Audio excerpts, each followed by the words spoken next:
आप जितना भी अपने हस्बैंड को प्यार दीजिए, आप जितना भी अपनी मैरिज के लिए सैक्रिफाइस कर लीजिए, लेकिन आपका पति तो सिर्फ अपनी मम्मी की ही बात सुनता है। कहते हैं ना, क्या करूँ राम, मुझे मम्मा बॉय मिल गया। तो हो सकता है आपकी लाइफ में भी एक ऐसा पर्सन आ गया हो जो मम्मा बॉय है। मैं कितना ही कुछ कर लूँ, बिल्कुल ये चीजें तो सुधरने में ही नहीं आ रही हैं। वो मेरी बात सुनते ही नहीं है, मुझे प्रायोरिटी देते ही नहीं है। तो क्या लाइफ ऐसे ही चलने वाली है? करूँ क्या? सिर्फ और सिर्फ मम्मी मम्मी मम्मी मम्मी, सिर्फ मम्मी की ही बात चलती है हमारे घर में, मम्मी जी की ही चलती है। बिल्कुल मैं तो इस मैरिज में आगे जैसे फंस ही गई हूँ। क्या कुछ हो सकता है? यस, क्यों हो सकता है, क्यों नहीं हो सकता है। आज की इस वीडियो में मैं आपको बताने वाली हूँ किस तरीके से आप अपने हस्बैंड का प्यार वापस पा सकती हैं। एक ऐसी अप्रोच, एक ऐसा सॉल्यूशन देने वाली हूँ जिससे आपकी बॉन्डिंग ना सिर्फ आपकी मदर इन लॉ के साथ बनेगी, बल्कि आपके हस्बैंड आपको सुनना भी शुरू करेंगे। ऐसा प्यार, ऐसा कनेक्शन बनने वाला है इस वीडियो के बाद। बस आपको क्या करना है, फॉलो करना है। तो बिना किसी देरी के स्टार्ट करें। बिल्कुल करते हैं।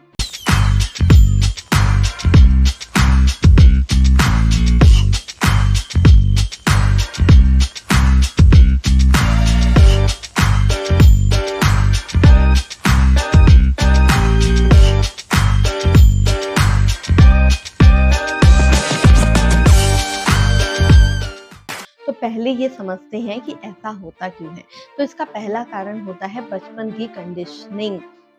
बचपन से ही बच्चा अपनी माँ को देखते आता है। आप इसे रिलेट करना, क्योंकि हम भी अपनी मम्मा के साथ ही, उनके ही आंचल में, उनके ही प्यार में पले बड़े हैं। तो आपके हस्बैंड हमेशा से यही देखते आए हैं कि मेरी मम्मी ने कितना प्यार किया है। उनको आदत हो गई है आपकी मम्मा की, सॉरी उनकी मम्मा की। वो कभी भी ये नहीं मान सकते कि मेरी मम्मी गलत हो सकती है। मेरी मम्मी इज ऑलवेज राइट। और मम्मी से जो कनेक्शन होता है ना, ब्लड रिलेशन, वो प्यार, वो केयर, वो उसको कैसे भुला दे। वो सबको उस चीज को ना हाई प्रायोरिटी पे रखते हैं। तो उनके लिए उनकी मम्मी इज लाइक सब चीजें सही। मेरी मम्मी कैसे गलत हो सकती है? हमें पाल पोस के इतना बड़ा किया, आज तक उन्होंने घर संभाला, हर चीज की, शादी की। अभी मम्मी तो गलत हो ही नहीं सकती ना। तो पहला रीजन तो कंडीशनिंग हो जाती है। अब करते हैं दूसरे रीजन की बात। दूसरा रीजन ये हो जाता है कि कई बार हम अपने हस्बैंड से कुछ कहना कुछ चाहते हैं और बोल कुछ देते हैं। दैट मीन्स हमारी अप्रोच गलत हो जाती है।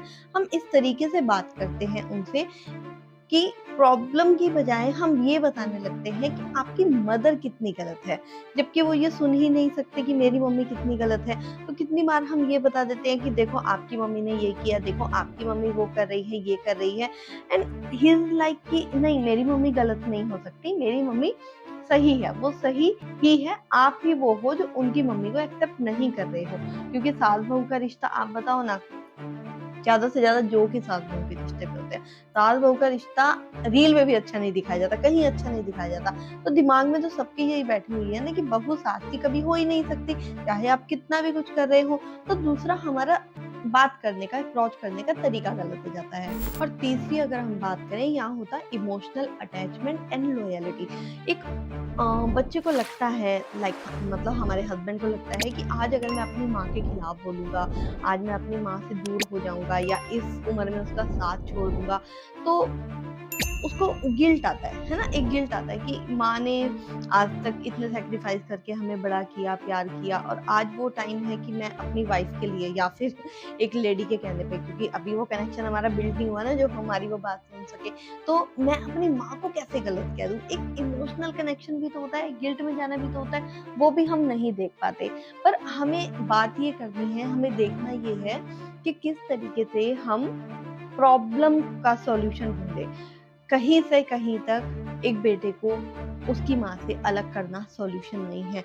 अगर कोई भी फीमेल इस इंटेंशन से ये वीडियो देख रही है कि बिल्कुल कुछ ऐसा बताएगी कि किस तरीके से मेरे पति को मैं अपनी सास से अलग कर दूं, ये बिल्कुल गलत है। ये वीडियो आपके लिए है ही नहीं।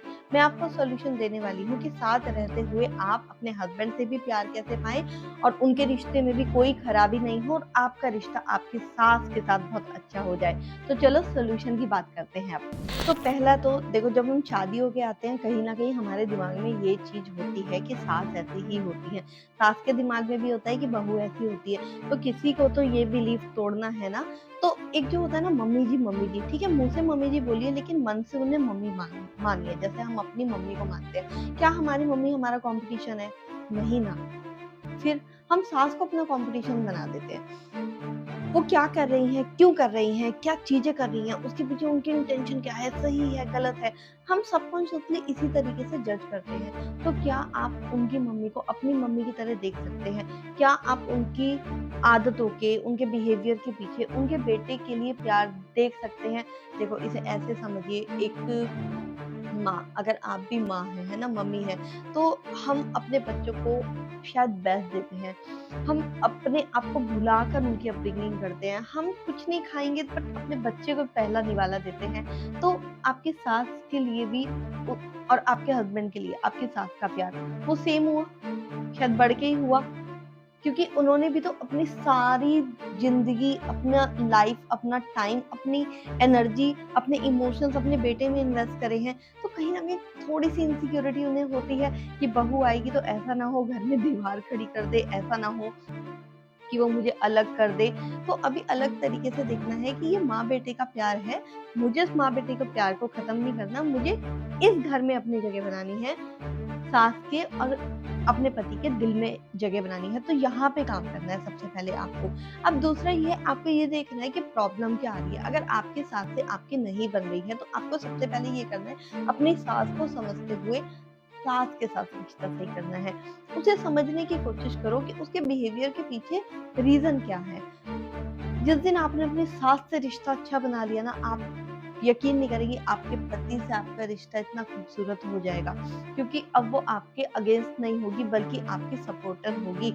आपके हस्बैंड भी इस चीज़ से खुश होंगे कि मेरी वाइफ की कितनी अच्छी बनती है मेरी माँ से। तो अब इसके लिए आप क्या करेंगे, आप अपने हस्बैंड से कंप्लेन नहीं करेंगे कि देखो मम्मी ये करती है, मम्मी वो करती है, मम्मी ने ये किया, आपकी माँ समझती नहीं है, आप मेरे लिए स्टैंड नहीं लेते हो। अभी मैं ऑलरेडी बता चुकी हूँ वो क्यों ऐसा नहीं कर पा रहे हैं, क्योंकि उनके अलग रीज़न हैं। तो अभी हमें सिर्फ ये बात करनी है कि प्रॉब्लम जो चल रही है उसका सॉल्यूशन क्या है। आप अपने हस्बैंड से इस तरीके से भी बात कर सकते हैं ना कि मैं चाहती हूँ कि मैं इस घर में जगह बनाऊँ, पर मैं नई हूँ। अभी मैं उन चीज़ों को समझ नहीं पा रही हूँ, मम्मी क्या चाहती है। तो क्या आप मेरी मदद करोगे? मैं जहाँ पे भी फँसूँगी वहाँ मेरा साथ दोगे? आपके हस्बैंड पक्का आपका साथ देंगे। लाइक आप अपने हस्बैंड से बोल सकती हैं कि आज मम्मी ने सुबह उठ के मुझे इस बात पे डाँटा। तो क्या आप मुझे बता सकते हो कि यहाँ मैं क्या ऐसा करूँ कि मम्मी मुझे डाँटे नहीं? इंटेंशन अब आपकी समझ आ रही है कि आप रिश्ते को सही करना चाहते हो। बट व्हेन वी कंप्लेन, सामने वाले को समझ नहीं आता कि हम चाहते क्या हैं। उन्हें लगता है ओह माय गॉड, देखो ये तो और भी बहुओं की तरह हो गई, देखो ये भी बुराई कर रही है मेरी माँ की मेरे सामने आके। शादी करके मैंने भी गलती कर दी क्या? तीसरा, अपने पति को ना चॉइस देनी बंद करो। चॉइसेस लाइक या तो मुझे चुन लो या उन्हें चुन लो। चलो अलग हो जाते हैं, अलग रहते हैं। हमारी कम्युनिटी में बहुत सारी फीमेल्स ऐसी हैं जिन्होंने अपने हस्बैंड से अलग रह के देख लिया है और ज़्यादा वर्स्ट उनकी लाइफ हो गई है और ज़्यादा गंदा रिश्ता उनका हो गया है।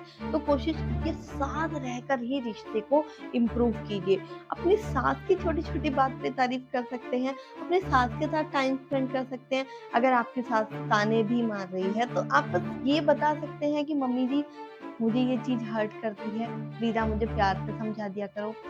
आप जितना दिल खोल के बात करोगे ना उतना ही सब लोग आपको समझने वाले हैं। तो हस्बैंड को ये चॉइस मत दो दोनों में से एक को चुने, बल्कि उनको ये बोलो कि मैं ऐसा क्या करूँ? मैं इस घर में नई हूँ, मुझे आपकी हेल्प चाहिए, प्लीज़ बताओ ना मैं क्या करूँ?